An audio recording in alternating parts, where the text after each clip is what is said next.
Okay, cool. We are live. Welcome, everybody. It is David Thomas, Mr. J. Woolwine. We're just going to tag you in the group, make sure everybody knows we are going live. And we're going to get started. So we jump in here every week.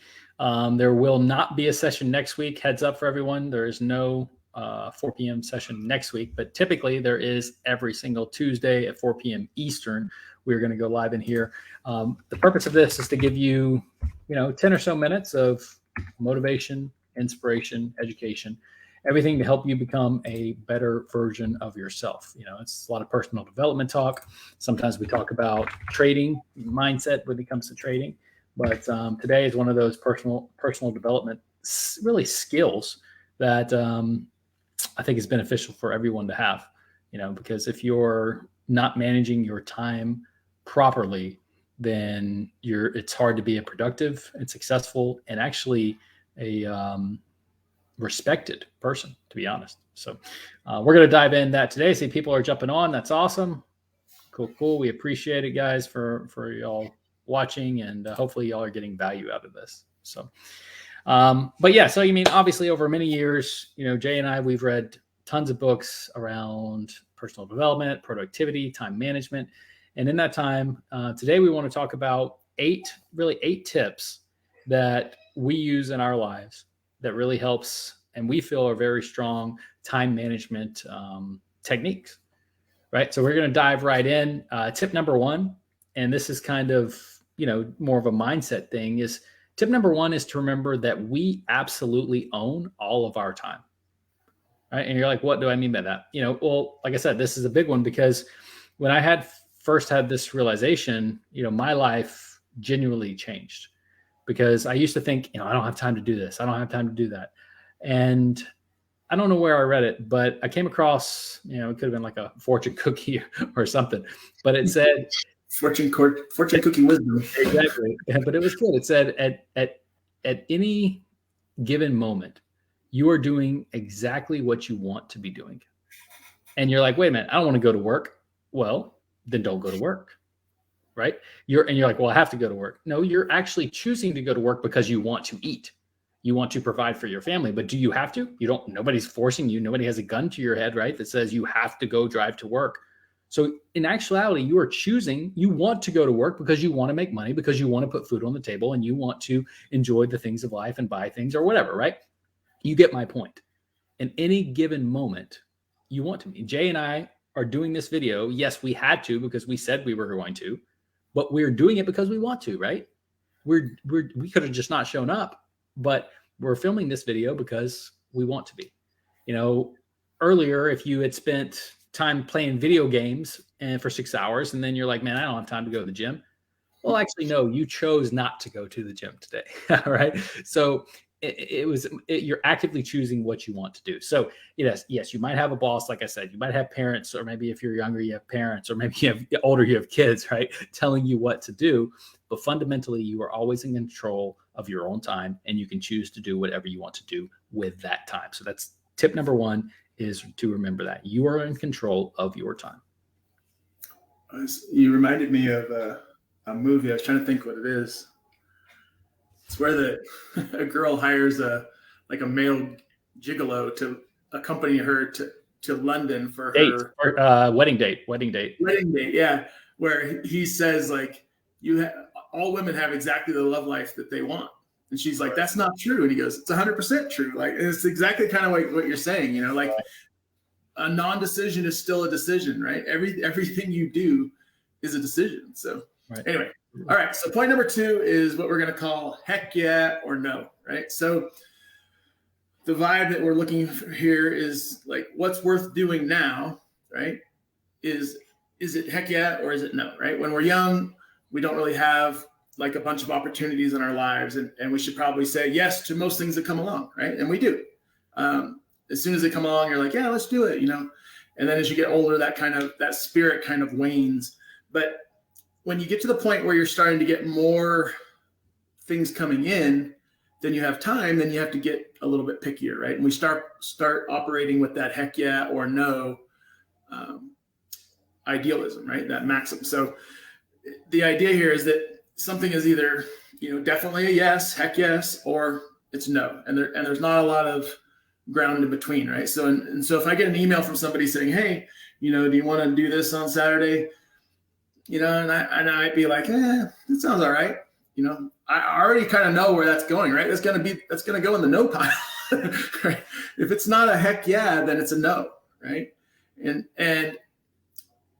if you're going to do that thing, right, whatever it is, right, I'm trying to get better at using that principle in my life, because even now, like, we have so many things on our calendar, right, that you have to remember that, like, your time is valuable, right? And it's either, it doesn't have to be a heck yeah or a no, but you're gonna regret doing a lot of things if they're not heck yes, is kind of the bottom line. Right? Make it important, right? Make it something important, put value on your time, and act accordingly. Yep, absolutely. All right. So the third tip is actually a book that I picked up from, it is actually a tip that I picked up from a book, and it was called Make Time by Jake Knapp and John Zeratsky. And it's called The Daily Highlight. All right. And it's like crazy simple, but it's very powerful. And basically it's the idea that every day you have a daily highlight. You decide that this is the thing that I'm going to get done today. This is the one thing that's going to be my highlight of the day. Now, when you say highlight, a lot of times that has positive annotations. Annotation. Yeah, something like that, right? But it doesn't. It can just be a responsibility, right? So it's just that thing I'm highlighting for today has to get done. And on days where you get that highlight done, and I try to do this every day, you feel good, you feel accomplished. You're like, well, I got done what I needed to do. And there's usually a bunch of other things that you need to get done too, right? But as long as you're getting the daily highlight done, that's most important. But if you don't set a daily highlight, everything just kind of merges together and you kind of drown in your to-do list. Have you ever felt like that? Like you're just drowning in your to-do list, right? So if you have that one thing that you have to get done, and you make sure you get it done no matter what that day, then you're going to feel more accomplished. You're going to be more accomplished. And yes, there's typically more things we have to do each day than one thing. I get that. But just think about it. What if you only did one thing that was very important that you needed to do every day for the next 365 days? Would you not be more productive? Would you not be better off for it? Absolutely you would, right? So it's going to help you with that time management. All right. So tip number 4 is kind of leads off of what David was talking about, right? And that's to actually use a to-do list, right? So I personally use a physical to-do list where I write stuff down and I mark it off with a pen. I know Michael has this thing called Ugmonk. I think it's like little index cards, right? Or he used to. I don't know if he still does. That's Ugmonk.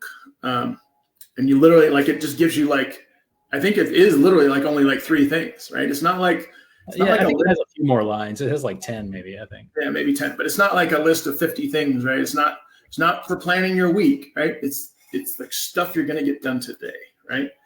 But the key here is just having a list, right? And that means every morning you got to figure out what your highlight is, or even the evening before. I usually write mine the evening before. If my wife's telling me, hey, tomorrow can you do this or can you do that? Like, I start putting those things on a list for the next day, right? And then when I wake up, I know these things. I start figuring out a schedule to get all those things in, right? So once you figured out what your daily highlight is, like David was saying, right? You can rank those things. This has to get done, right? I'm not going to bed till this gets done, or I'm not doing anything else till this gets done. However you prioritize it, right? And then make a list of all the other stuff that you have to do that day as well, right? Or shove it onto the list, right? And then just tick them off as they come along, right? And cross them off. I think crossing them off with a physical pen, right, is a powerful thing. I literally used to put things on the list that I've already done, right? Because I like to cross stuff off, right? It makes me feel better, right? And it doesn't really matter what system you use to do it, right? It can be an app on your phone. I know there's tons of them. It could be, a physical piece of paper and pen, whatever works for you. But the principle is key to the productivity part, right? Which is that our brain has an idea, and it's not for holding them, right? It's not for holding on to those things. Write them down so they get done, and you can check them off and take it off your mind and move on to the next thing, right? You only got so much space to remember things and to prioritize them. Yeah, absolutely. All right. Principle number 5 is something called Parkinson's Law. All right. Now, what this is it says the work will expand to the time you allocate to it. All right. So basically, if you say I have an hour to do this work, you're probably going to have it, take an hour to do it. And if you say I have only 30 minutes to do it, you usually get it done in that 30 minutes, right? So it expands. If I say I've got, all day to film some kind of training video, well, it might take me all day to do it. I keep putting it off. I'm like, well, I got all day. And then basically it comes evening time and I'm like, man, I got to get that video done, right? So if you give yourself an hour to do it and you're like, I'm going to do it from this time to this time, I want to give myself 1 hour to do it. Typically you're going to get it done during that time. So just remember that, the work will expand to fill the time you allocate to it. And it's the actionable advice here is to leverage artificial deadlines, right? Give yourself those artificial deadlines so you'll get that done in the time, in a reasonable time. All right. And then Jay's going to go over point number. I have a bullet point here to keep us on track so we don't take all day. And I wrote point number 7, but it's actually point number 6. Sorry, Jay. So point number 6 is basically having time that's protected, right? Protecting your time. So, Dave and I are entrepreneurs. A lot of you are, or you're hoping to be, right? You're working towards that. And something that happens is you can fill up your time very quickly with just stuff, right? And for us, both Dave and I are building the business side of what we're doing, the trading stuff.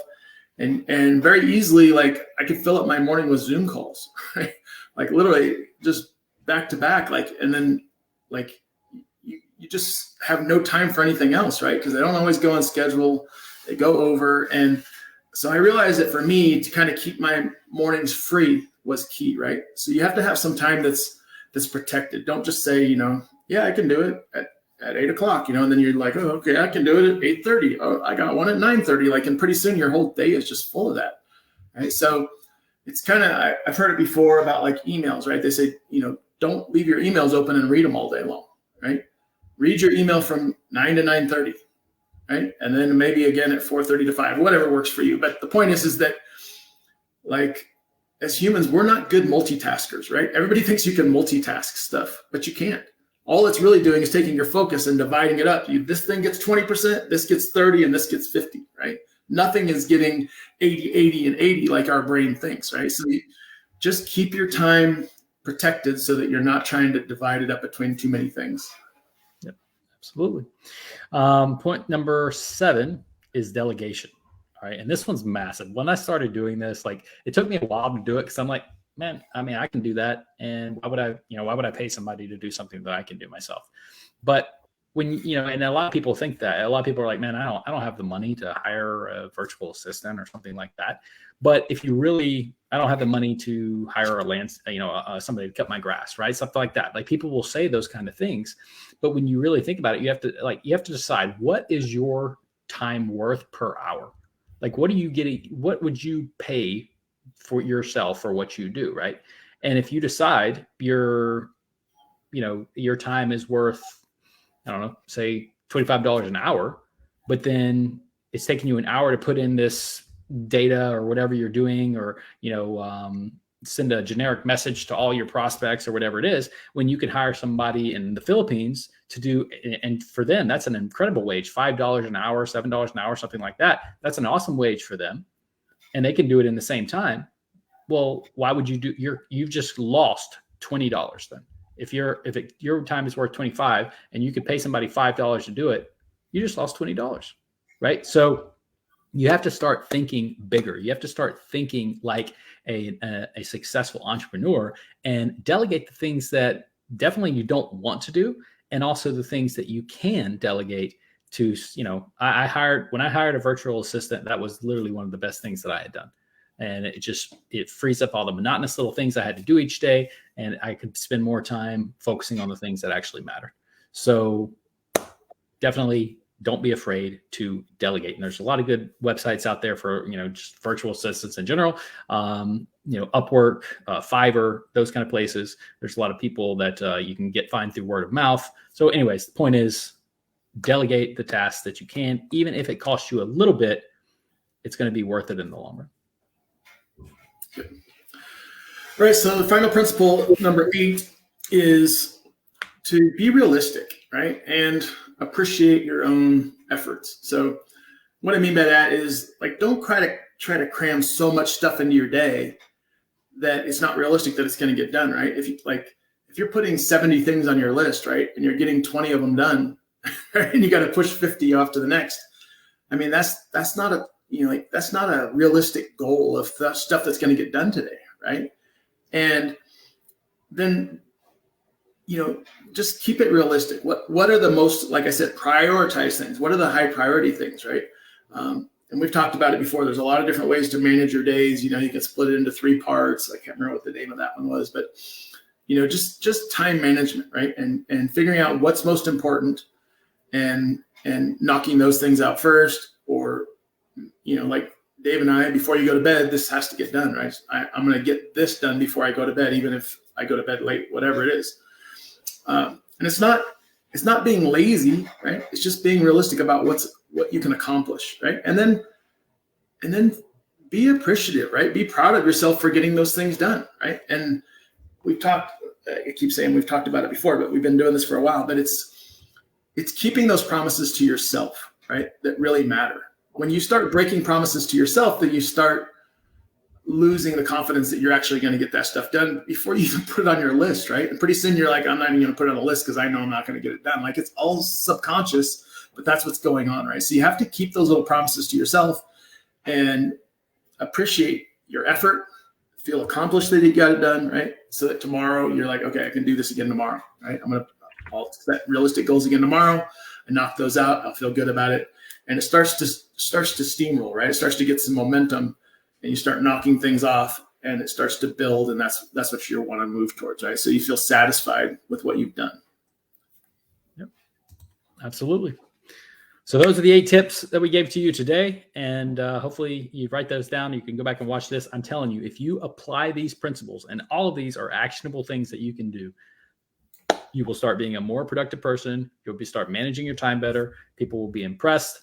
You'll be impressed by yourself, and you'll overall be more successful. Okay, so have a great week. Like I said, no session next week at 4 p.m., but we will be back the following week, and we hope everybody has an awesome week. So take care. God bless, and we'll see you later. Bye. See you guys.